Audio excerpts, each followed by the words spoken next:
I have recently come across a stock that focuses on the science of glass. It's a stock that I really didn't know that much about, but I've done a little bit of research on it. I wanted to share that with you to see if it's something that might be of interest for your dividend growth portfolio. So I'd love to have you join me as we look at some of the details of this stock.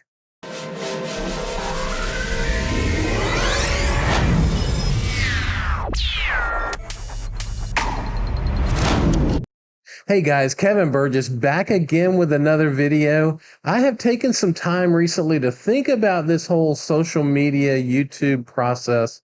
I've made a few changes. I'll talk about those at the end. But right now, let's get down to business. Let's talk about GLW, ticker symbol GLW, which is Corning. Corning is a company that focuses on the science of glass. They invest about $1 billion per year in research and development related to glass. Now, this is glass in a lot of different products. As a matter of fact, our cell phones have glass on the front of it, and Corning actually produces a lot of the glass that's in our cell phones. It's in our televisions. It's in our fiber optic cables. Glass is everywhere. It's in our laptops. It's everywhere.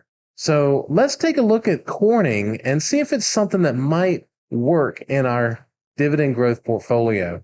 But before we get started, if you don't know who I am, my name is Kevin Burgess. I have been investing for many years. I am retired now, and I'm trying to share what I've learned about investing with the YouTube community. So I'd love to have you along for this journey. And you know the routine. If you want to follow me, click the subscribe button. I'd love to have you along for the journey.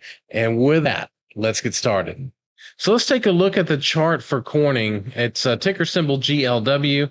Over the last year, they have grown by 2.6%. This has not been without its volatility, as you can tell here along the chart. It has been very volatile over the last year. Now, year to date, it is up 9.5%.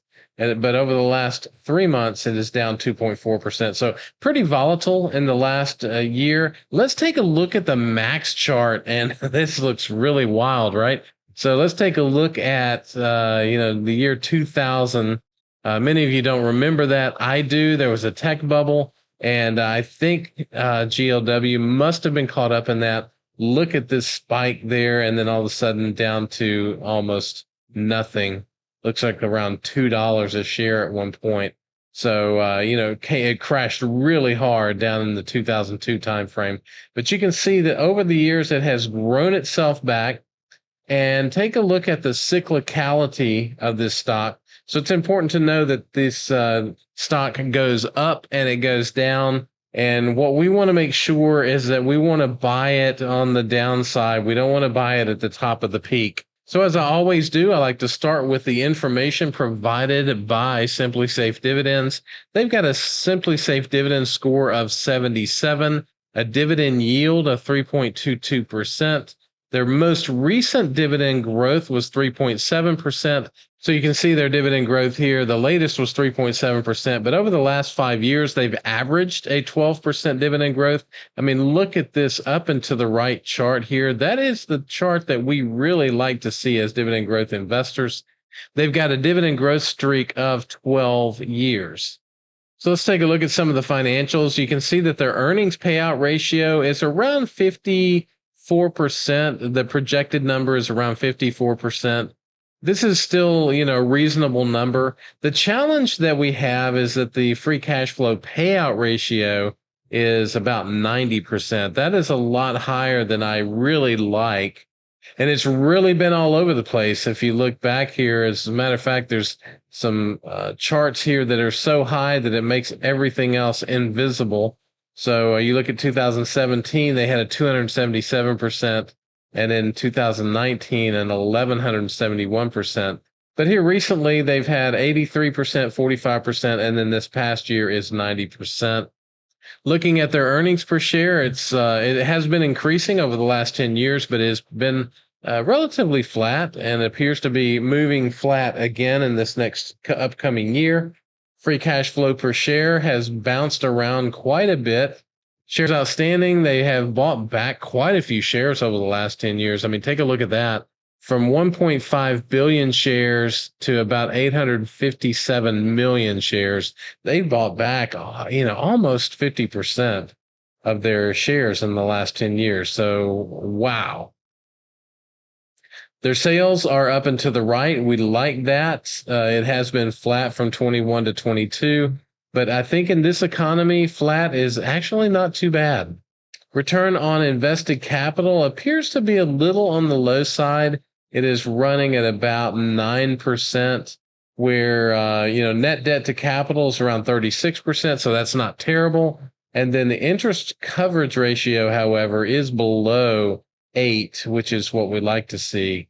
So from a debt perspective, they've got a bit of a challenge going on. So why would I be interested in this company? Why would I want to look at this further? So let's take a look at some more information. So Morningstar has them valued at a fair value of $40. They're currently trading at $34.74, which is as of the close of April 12th, 2023.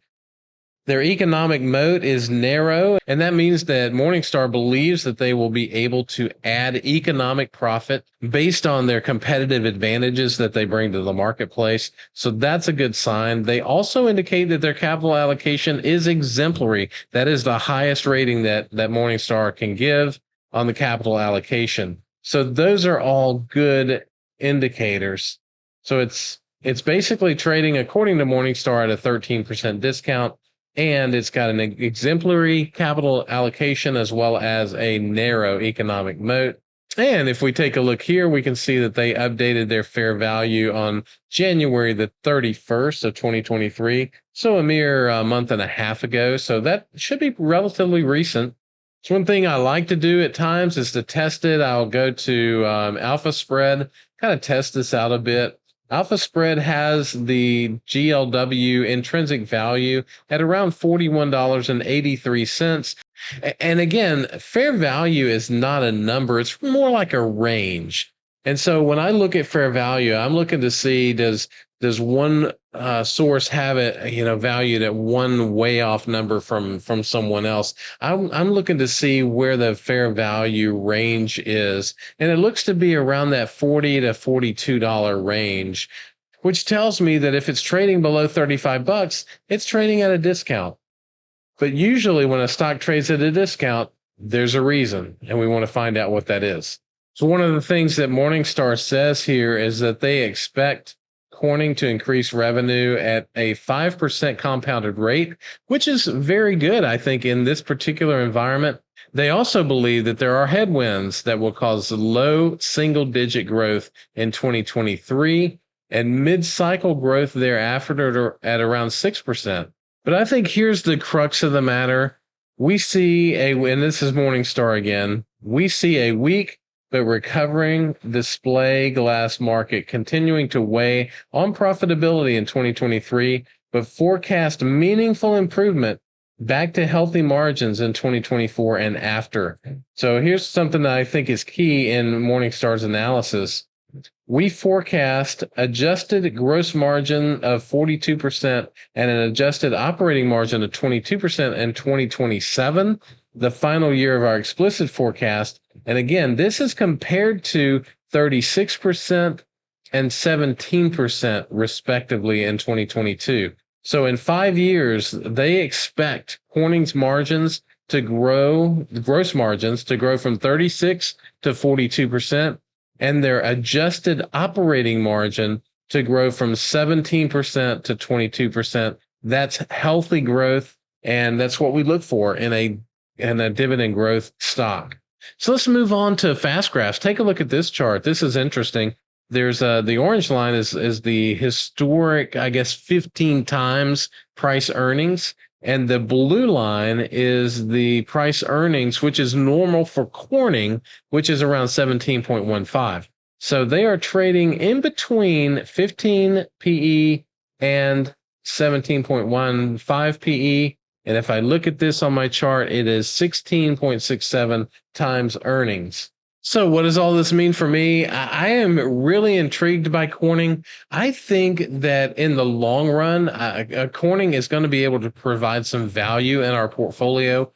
However, I'm not sure it's the right price. So, I think I'm going to sit back on Corning for a little bit, wait on the price to go down. Hey, if it goes back up, I missed it. I mean, that happens, right? So, I think I'm going to sit back, wait on it to come back down, and if it hits somewhere in that 30 level, or maybe not even that low, maybe 32 level, I may pick up some shares of Corning because I think in the long run, it's going to be one of those steady growers that's going to grow its dividend over time. I believe that its market is not going away. There's going to be more and more cell phones every year.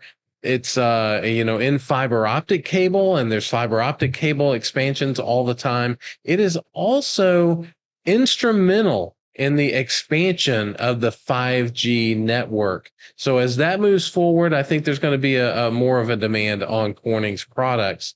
So I like the company. I like where it's going. I like its growth trajectory, but I'm just not really liking the price right now. So I'm gonna give it a little bit of time and see if this thing heads a little bit further south before I pick up some shares.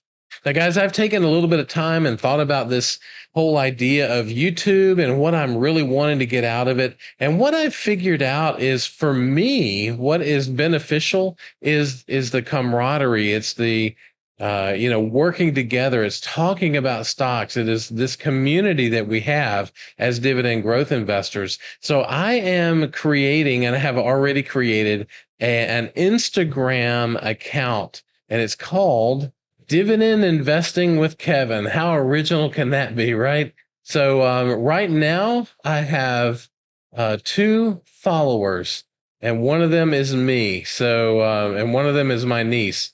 So you can get in on the front end of this Instagram account. Why am I doing that? What I want to do is I want to connect with people. The YouTube format is not really good for back and forth discussions. I think Instagram is going to be a really good place for that. I may try also, Twitter and possibly Facebook. I'm not really sure about that, but I don't want to have too many of these things. I want to be able to manage this moving forward. So I'm starting with Instagram. If you want to join me on Instagram, just look up Dividend Investing with Kevin and follow me. I will follow you back, and we'll have some discussions around dividend stocks. You can ask me questions there. We'll hopefully have a forum of people in there, and we can discuss, particular issues with dividend stocks. So if you think about it, I'm sitting here talking to you, but it's really me talking to a camera. And the camera doesn't talk back. It doesn't give me weird, funny looks. It just looks at me the whole time. And I would rather have more meaningful conversations around dividend growth investing, dividend stocks. And so I think through this Instagram account, we'll be able to do that better. So I would love it if you would join me there. So with that, that's all I got for today. Let me know what you think about GLW Corning in the comments below, or swing on over to Instagram and let me know there. So with that, I will see you on the next video.